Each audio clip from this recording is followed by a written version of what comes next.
Get testing, Dan. And it's all sorts of weird stuff I got a going lot on. more out of it. I mean, I really like the arc and the establishment. You It's reckon? so big you can't comprehend it. Phase drive. Phase cast. Drivey. Phase cast.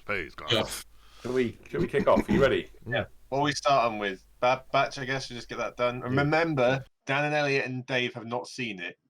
I haven't seen anything of this week. I've been working. Like flat out. Year 11 evidence.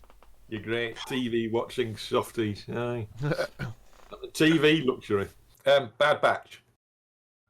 Yeah, still enjoying it. A good episode, but really want it now to go somewhere. It's kind of starting to feel a bit meandery. That's a word. And really wants something to start developing a story arc and something, so we can kind of see forward. We kind of get the basic concept of it. They're going to be pursued by the Empire and Crosshair, but the kind of story of the Omega is we need a bit more.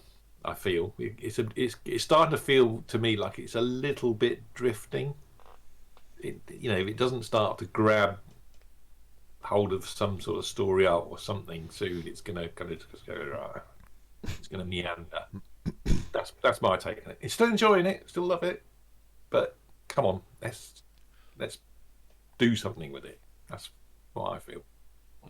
It's definitely feeling a bit too episodic now. Very villain of the weeky, which is good for like kind of Saturday afternoon thing. But I think we're at a stage now with how TV is that you still need, like, even Mandalorian was episodic, but it's still there was still like a continuing story. That really with Bad Batch, like the only real continuing story is it is some weird clones on a ship with mini New Zealand girl. And that's kind of the overarching kind of narrative going on here.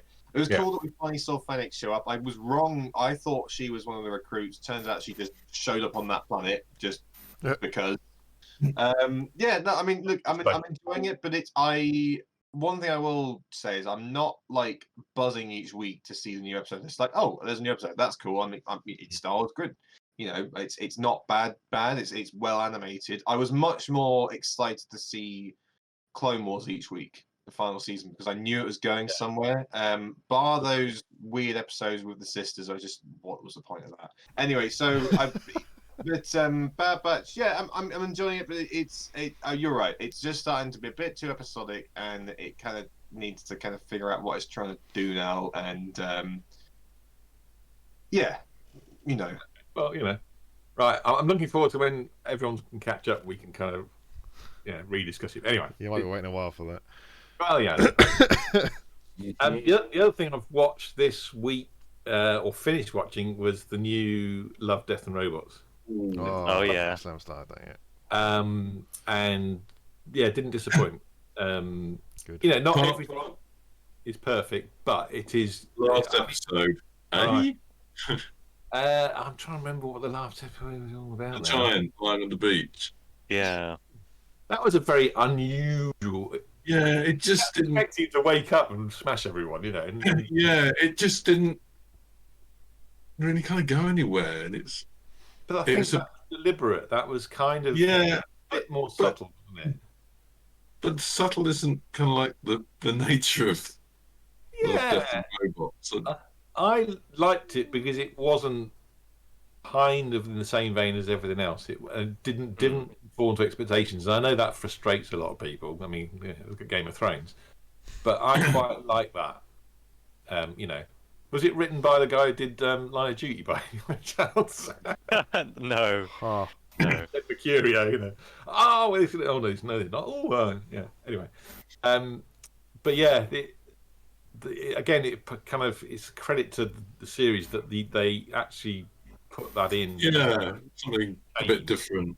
Yeah, but it just I don't know. It just was. Yeah, I wasn't a fan of the episode. Snow in the Desert, that was a good episode. Yeah. Yeah. That had some punch to it. Yeah. And the one about the Hoover taking over the house. Oh, that was good. Some really good kind of, wry humorous observation. Yeah, those are the better ones than the more sort of But I cynical ones. quite like. I mean, it's a bit like having a kind of classical piece in the middle of a load of heavy metal stuff. Yeah, But I quite like that change of pace and tone, and I think the way it was shot was beautiful. I mean, yeah, it was very, very highly rendered and everything. So yeah, I wasn't disappointed. I mean, and again, it was because it was the last in the series. It wasn't ending with a bang. It was ending with a bit of kind of. Yeah.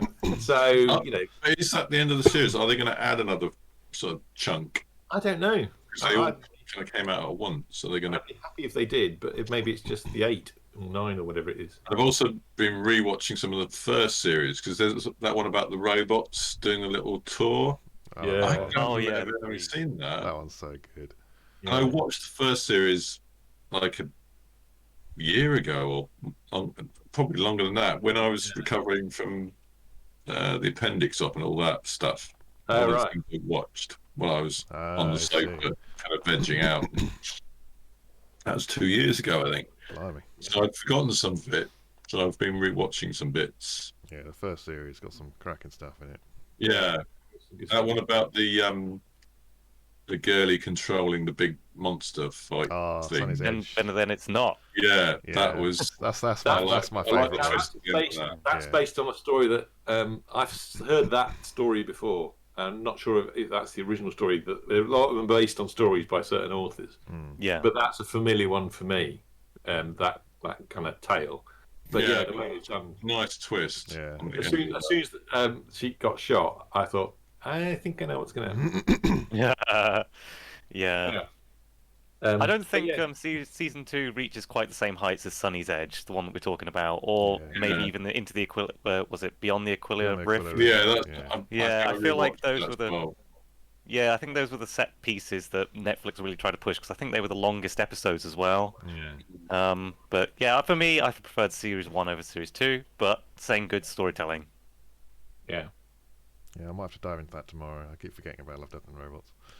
I'm probably going to have to rewatch both series just to get, because there's so much variety in there. Yeah. Content and style, just to get it, logged in my head a bit more. I can't remember. The first series was quite long. The last one, 18 It was episodes, 18 or was something. Yeah, it was like 18 that. yeah, the first one. Theme of Blue. I don't remember thinking much of that. I thought I it don't know. was pretty good. it? I like It I was like- all right. I like the idea and the concept of him going, starting something, going to something, And then regressing completely to the. Yeah.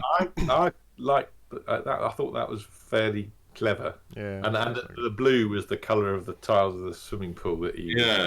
Yeah. Yeah. I liked it. Yeah. All right. I might have to rewatch that. I don't But think there were there's some any, other ones, some other really good ones in that. I can't remember what they were though. the one about. Oh, another one I like from this series is the one about the kids going downstairs because they think it's Santa Claus. Yes. That was Oh, so yeah. good. That was So good. So good. Yeah. The girls lying in bed afterwards going, "What happens if you're bad?" Yeah. That was so good. And the way he delivered the presents as well. Yeah. Oh God, yeah. Brilliant. And he unwrapped it. Oh, it's just what I want. Yeah. I was so convinced that when he unwrapped it, it would come back down the chimney and get you because I was like, it's not the morning yet. But no, it's Yeah. a good episode. That was very, very, very good. But there were some gems in the first series apart from the ones we discussed, and I can't remember them because I can't remember 18 episodes. There was loads of Yeah. a stuff. lot of There's stuff. a lot to of remember. very But yeah, I good think There was one you mentioned last week with the mechs and they were farmers or Oh, the something. farm, and yeah. mechs. That Yeah. Yeah, was that good. was pretty good. Yeah. Like that. And then the werewolf soldiers, that was good.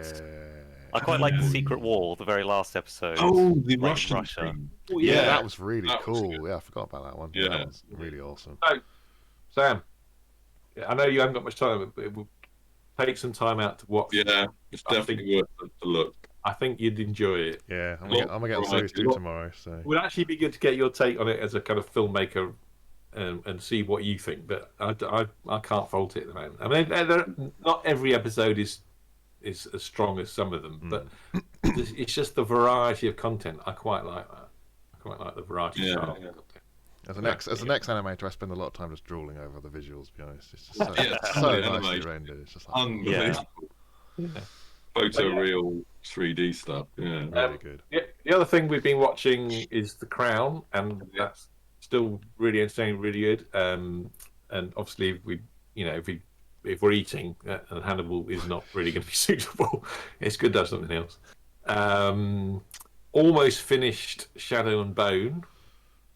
Shadow and Bone. Yeah, Shadow and Bone. Yeah. Yeah, Yeah. that's it.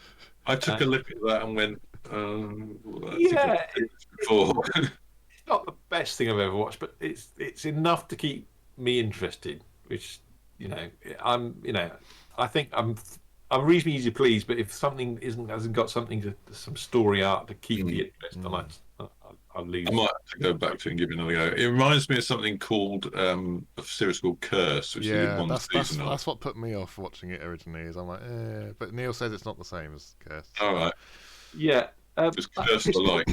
it's worth a go, and it's one of those things like a bit like even Game of Thrones. You have to stick with it a little bit, or Expanse. Sorry, you have to stick with it a little bit to get into it. I don't think it's the most blindingly brilliant series ever, but it's okay.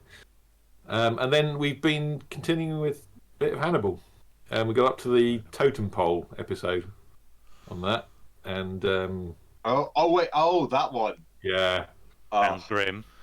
Yes. it's all pretty grim. Yeah.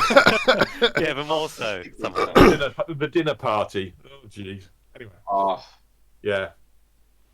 And the competitor serial killer as well. Which one? The music shop guy who makes. Oh my god! How many have you seen the outcome of the music guy yet? Yeah, they have that fight, massive great fight. He like breaks his arm, and you see him like his arms like flopping about. He's trying to fight Hannibal like one arm. Yeah. Here's with a scratch. Yeah.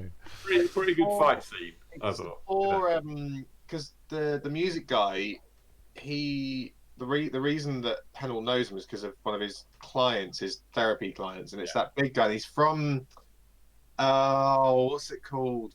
He's the sidekick from Fantastic Beasts and Where to Find Them, and he's also in a show called The Goldbergs. He plays like the washed up brother, and who has a DeLorean or something. It's just weird seeing him again. There's a couple of like people who are typically known for funny roles, again, like Eddie Izzard. Yeah. And it's just so weird seeing them in weird, serious roles. And then next thing, the funniest thing about that whole scene with that fight scene is like Hannibal kills him, and then the other music guy's like, dude, what the hell? I was going to do that, and he's like really annoyed at him. I think the bit when he shows up. I think my favourite line was when he invites the music guy around to dinner. Yeah. And the music guy goes, "Well, I was planning on killing you," and then Hannibal goes, "Yes, I was going to kill you too." And then he's like looking down at his like cuff, and then goes, "Did you poison me?" And then Hannibal just goes, "I wouldn't want to spoil the meat." I love the kind of classiness that he has of it. Yeah. It's not a spoiler. There's one episode where so you haven't seen the outcome of what happens to Will. That's very interesting. But there's this one episode where Will's not there, and Hannibal's gone in as a visitor to the forensic lab where they you got like Beverly Katz and like the two guys who work in the morgue and forensic stuff. And it's Hannibal's there, and he just kind of keeps getting in the way, and he's just like being really, really like awkward and socially like weird. It's just this really like funny moment when he's just kind of like just getting in the way and stuff, and he just kind of keeps annoying everyone. I don't know why I just found that so funny, because it's like this like hardened like really like intelligent serial killer who's just a bit socially awkward. Maybe that kind of plays into it. I don't know. But I'm keen to see when you finish season 1. I'm very keen to see your thoughts on season 2, because like I've just hit season 2 again, and there's one particular episode which is just I forget how just I don't know what the word is. It's just the sheer scale of what this person is trying to do is quite like you kind of almost got to admire him in a really disgusting way. Like he had the patience to like work on this thing, a bit like the totem pole. So yeah, there's more of that sort of coming. But that totem pole episode was good at the end when they go, "Actually, you've just murdered your son." And he goes, "Oh," So there's nice little twists. I mean, the whole thing is done with a kind of style and grace and humour that kind of takes the edge a little bit off the kind of the horror of it.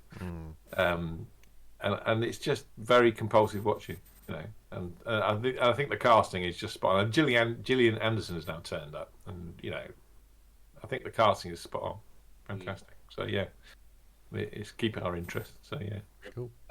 Anything else? Anyone's been watching? Well, Oh, go on, kids Dave. stuff basically. And I took Raya the Dragon. What is it? Raya and the Last Dragon, which we bought for Lydia's birthday, Yeah. and it's all right. Standard sort of Disney-ish stuff, you know. Cool. The dragon is voiced quite nicely. I quite like the voice of the dragon. Aquafina. Yeah, and it's just always going for taking presents to people, even if they're your worst enemy, and trying to make up with them and be nice to them. Anything else from anyone else? I finished The Legend of Korra, and Oh. for you, Dan, it's a disappointment. Don't watch it. My hopes were like, maybe it's worth watching, and now it's just. Yeah, because I was enjoying the first series and hoping it would get better, but ultimately they didn't understand what worked about the Last Airbender. They couldn't translate it to an older audience. And coming back to something you mentioned earlier, Sam, about episodic versus serialized, the Last Airbender was like episodic but worked within a serialized framework, whereas Legend of Korra is basically just a serial. It's just the whole thing. They all connects. One, you know, there's no like monster or trouble of the week to deal with, and within the context of the show, that doesn't work, particularly when they don't write very much depth into their characters, because something that the episodic framework for The Last Airbender did so well was that it gave you an episode to try and humanize some of your villains or explore a bit deeper into the characters of your heroes. Whereas with this time round, they didn't have enough focus at all, and so everyone's just boring. I couldn't tell you really anything about any of the characters, particularly the villains. They're all just big, like cookie cutter, ideological like stand-ins for like communism or free anarchy and different things like that, and they're all just really bland. And then it makes it all the worse when your heroes are bland, and Korra is just awful. She's just the worst. I mean, Yeah. that's a kind of that's an opportunity to write some good character stuff, because you know, Yeah, writing for the want of a better word, writing a good baddie shouldn't be that difficult. You Well, they could go did that whack. really well again in Last Airbender. The first bad guy ends up becoming like part of the crew towards the end of the thing, and it's like, yeah. he's not an asshole anymore. Wicked, cool, come join the crew. Yeah. But yeah, it sounds like Korra. It's just like, no, I'm evil because yeah. It's just Yeah. like, oh, okay. The problem is that a lot of them have potential. I thought Yeah. they did when I was watching it, and then it's just squandered because it's like, well, you're going to die by the end of this series, so that we can get to the next series, and it always feels like they're just trying to like catch up to themselves. Doesn't feel like that there was enough of a plan beforehand, and that means that some of the time the story that they write to try and keep some momentum ends up ignoring or overwriting what was so good about the first show, The Last Airbender, because they take this transition in time and try and make everything much more Americanized, like 1920s, like New York, and it's like, well, considering it's meant to all be based in Asia, it doesn't really work anymore. And then there's this sort of weird metaphor, if you like, if Republic City being America, essentially invading Asia, and it all becomes very weird and very mixed.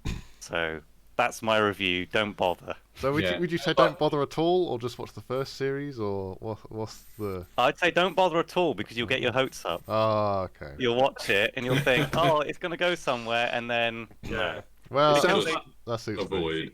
They have a Sounds poor like the start. account. Oh, sorry. That's all right. Elliot. It's just they have a poor start with all the characters. Like Korra can do everything from the beginning, whereas Aang had to learn it all. And so part of that journey was with Aang was like having to learn why things were certain ways. There's meant to be a spiritual connection to all this stuff. She never learns that. She just at some points just can't do it, and then reaches a point where the story necessitates that she has to do it, so she just can. Like, she gets her bending all taken away, the bending that she seems to just be able to do from birth, and then she can suddenly do the other element that she couldn't do before, for no apparent reason. Whereas there's a big plot point in the first show that Aang couldn't learn how to do a particular type of bending because it was all about a spirit and a mindset, where she doesn't go through any of that. So it all seems to retcon this just for the ease and sake of just the story wants her to do a thing, she can now do a thing. Oh, that sounds like someone in Star Wars. Yeah, not looking at that at all. Yeah. Sounds a bit like Mary Sue again. the accountants got hold of the script and went, Yeah. no, that's going to cost too much. Take that out. That's what it sounds. Notably, literally that happens. Gets to the fourth series, Netflix cuts back the budget. Suddenly, all the long hair and the more ornate dress disappears. They cut her hair. No more have it off flowing. Yeah, none of that. Yeah, Cost too and much. yeah, literally. Well, I mean, that works for me because I've just never wanted to go beyond the first series. So if Korra sucks, then hey, let's get off my One list. less thing to have to watch. One less thing to have to watch. Anyway, talking of new stuff, there's a new season series thing on Amazon called Solos,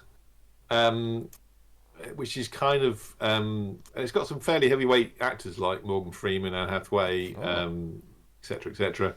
But it's like individual I think they're kind of sci-fi dramas around particular people. I think they might be linked. I don't know. I've only watched the first one, but the first one was good.